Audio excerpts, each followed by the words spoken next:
10 boundaries that I enforce as a traditional doctor. Number 1, I do not give out my WhatsApp number. I have a process and a procedure for consultation booking. Not everyone deserves personal access to you. Number 2, we do not consult for family and friends. This is speaking to your own family members. It's bound to cause conflicts later on down the line. The same goes for within friendships. A lot of the time when people are too lazy to do their own spiritual, mental, and emotional work, they will also end up blaming you for their problems. When it comes to family members will try to come to you for help and then scam you in not paying a consultation fee. Don't even allow them to pay. Do not consult for your family. Do not consult for your friends. You can get instances where your clients or your patients eventually become your friends. I am speaking specifically to an existing friendship or an existing friend group. Do yourself a huge favor. Do not ever consult for them. Number 3, use your discernment. Do not say yes to everyone who asks for your help.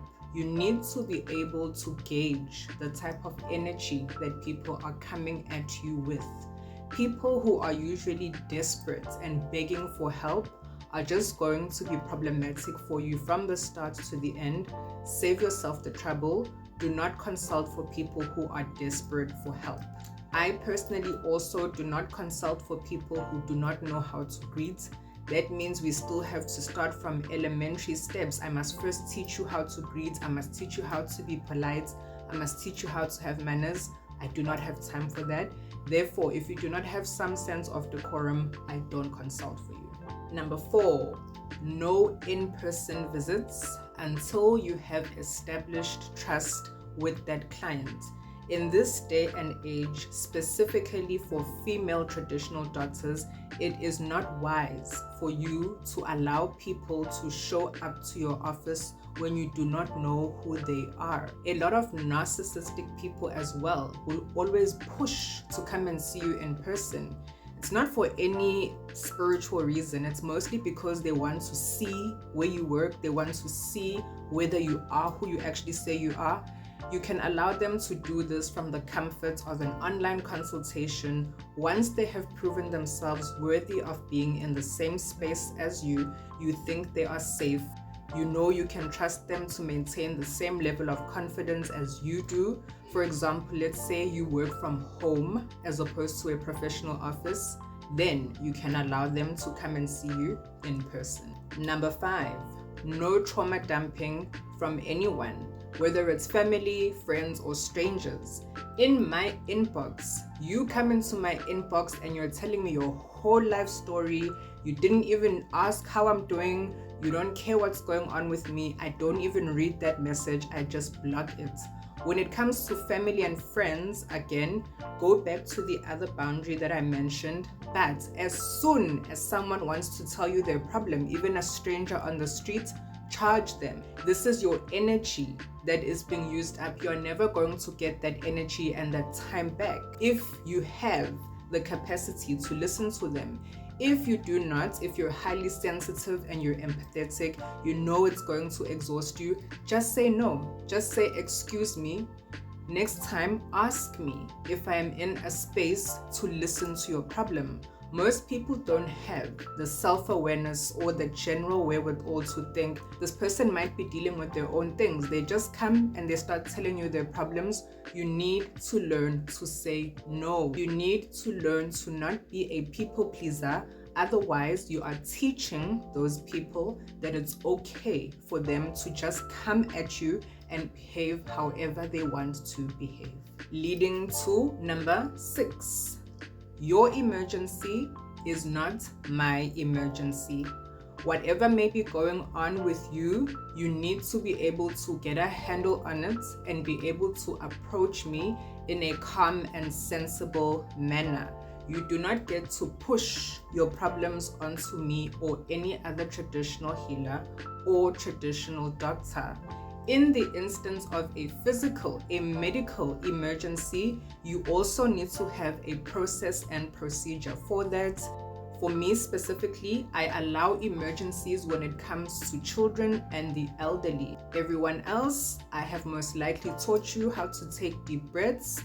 I have taught you how to regulate your emotions, bring yourself towards yourself, calm down, and then come and approach me and let's find a solution to your problem. Number 7, no nagging, no tardiness, and no pushy behavior in my consultation. Let's start with the nagging. Most people generally are living in survival mode, so they are dizzy and confused when they get to understand that you are actually an empathetic person and there to listen to them and help them sort through their problems. And because of their insecurity and unfamiliarity with a person like you and that situation, they will tend to make snide remarks. They will do things like giggle because they're not taking you seriously. What I like to do is I just end the consultation immediately. When it comes to tardiness, you know what time the consultation is beginning. If you know you're going to be late, you let me know ahead of schedule. If I know I'm going to be late, I let you know ahead of schedule. I like to let my clients know at least a day before, unless it's something I can't control, like a tropical storm or a medical emergency. But even then, I will make it a point to let you know. I will not let you take time out of your day and then not show up, because I am disrespecting and wasting your time. Pushiness. A lot of people will try to push you to extend the session time.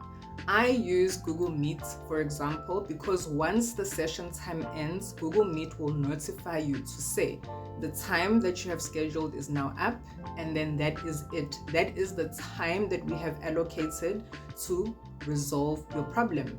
If you want to sit in the session and just talk about yourself the whole time, then that is what you have paid for. You can then not expect me to also then sit over the allocated time and propose a solution. You can book a follow-up session. That leads to number 8, stick to the time that you have scheduled for that session. Ensure that you are able to go through everything in that session. So I like to have a set structure for how the session is going to go, to make sure that we don't go over time or we don't get to attend to everything that we need to attend to. There is nothing worse than going over time for a consultation and then you're tired and you're exhausted and you're also bound to run late for the next session that you may have on that day. Number 9, do not consult for people within the same family. If you have someone that you interact with, let's say it's a friend, and they refer a family member to you, you can again use your discernment to agree or disagree to that consultation. But if you have a client who then brings their sister, their brother, their mother, their father to come and consult with you, I highly recommend that you don't allow them, specifically in instances where your client has spoken about those people before. It's going to cause problems for you. Do not do it. Finally, number 10, have a designated day or days for consulting. You cannot be working every single day. That is not healthy. As a traditional healer, it is paramount for you to make sure that you are strong and healthy enough to help someone else. So stick to your work days and stick to your off days to ensure that you have enough energy to do what you need to do and to also remain an absolutely amazing person. Thank you for staying to the end of my video. Leave me a like and let me know in the comments which other boundaries have helped you in your practice and experience.